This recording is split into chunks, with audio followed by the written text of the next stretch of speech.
What's going on, everyone? So, JJ Redick started Rui Hachimura in that first game. At the time of recording this video, we don't know what the starting unit is for that second game, right, against Utah. I wouldn't be shocked if it's Rui again. Personally, I do not think that they can start Rui. I love Rui. I think Rui's great. I've said, if you can keep him and go make trades and do the things that you need and solve the needs on the roster, don't get rid of him unless you absolutely have to, right?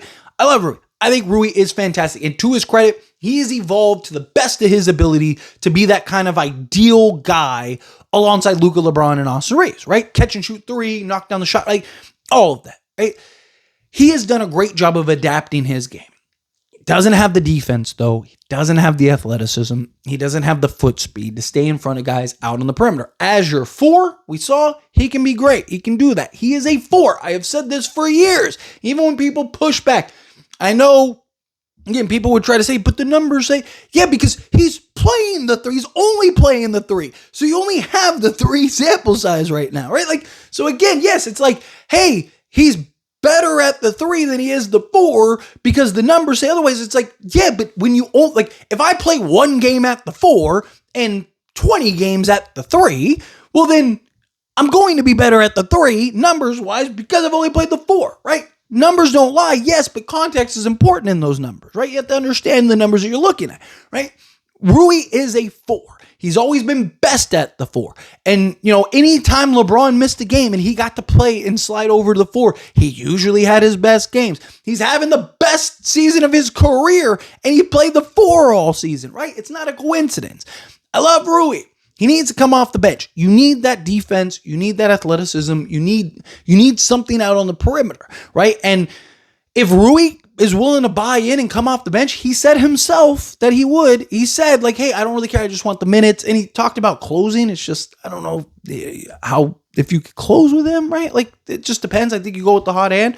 But if he's willing to buy into it, beautiful. If he's not, because we've seen him check out in the past. If he's not, unfortunately, you got to trade him. I love him, again, but you got to trade him if he can't be what you need him to be off the bench, because now you're paying him $17 million. He's an expiring contract. He's probably going to leave, all that stuff. You can lose him for nothing. So point is, JJ Redick recently, talked about the starting unit, and he said that he doesn't have like a preferred starting unit. Like, he's still working through that right now, which is understandable. You just got LeBron back. You want to work all that stuff out. And I even said, before the Utah game and then after that Utah game, this might have just been a familiarity thing, right? LeBron's first game back.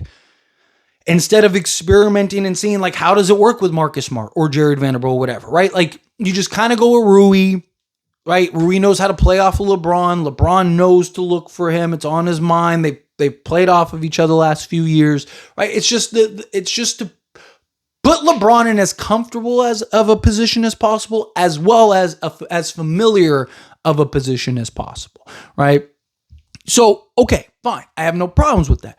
But that's not, like, I don't even mind if you do that for the next few games. If you want to do that for, the first handful of games, fine. But at some point, I think you're going to make that adjustment. Even if it's great, right?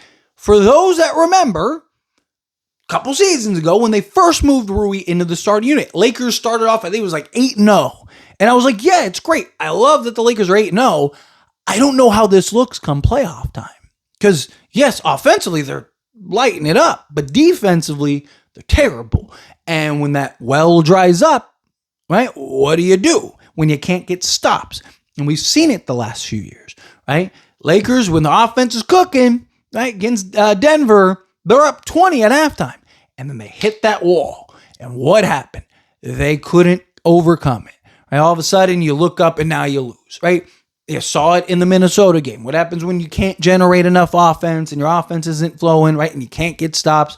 You get ran through, right? So, again, I think at some point, you're going to have to make that change. So, I'm happy that JJ is like, hey, look, let's not overreact to the starting unit, right? Like, I'm working that out, which is fine. Again, look, Lakers for the first time in a long time, right? Like, if we're being honest, genuinely have like 5 or 6 other guys that you can make an argument for at the starting unit, right? Obviously, LeBron, Luka, Austin Reeves, and DeAndre Ayton. are all, you're locked in starters.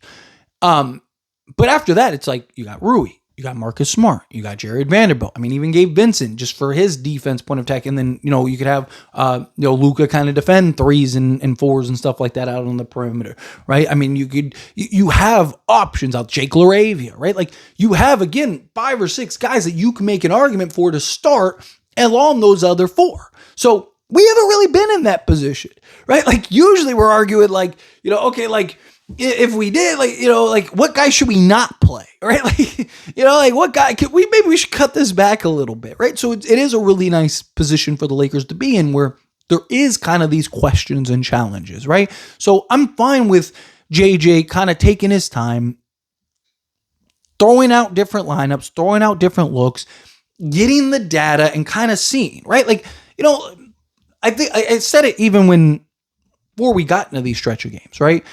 LeBron coming back, there's going to be a bit of a trial period. There's going to be a little bit of a learning curve, and not even just from like a LeBron standpoint, right? Like just from a team standpoint, right? Like if you're a JJ, you want to know, like, okay, what are the 5 best guys? And it doesn't always mean the 5 best guys with the jersey and name on the back of the jersey. Like, because you can make an argument, your 5 best players, Rui is one of those, right? But like, again, it's about balance, versatility, right? Like you can't just throw guys. As Laker fans, we know better than anybody, right? Like you can't just throw names on the back of the jersey and expect. I mean, that 2021 team on paper was probably the greatest team ever assembled, but in reality, we didn't even make the playoffs, right? Like I'm old enough to remember Steve Nash, Kobe Bryant, Metta World Peace, Pau Gasol, and Dwight Howard.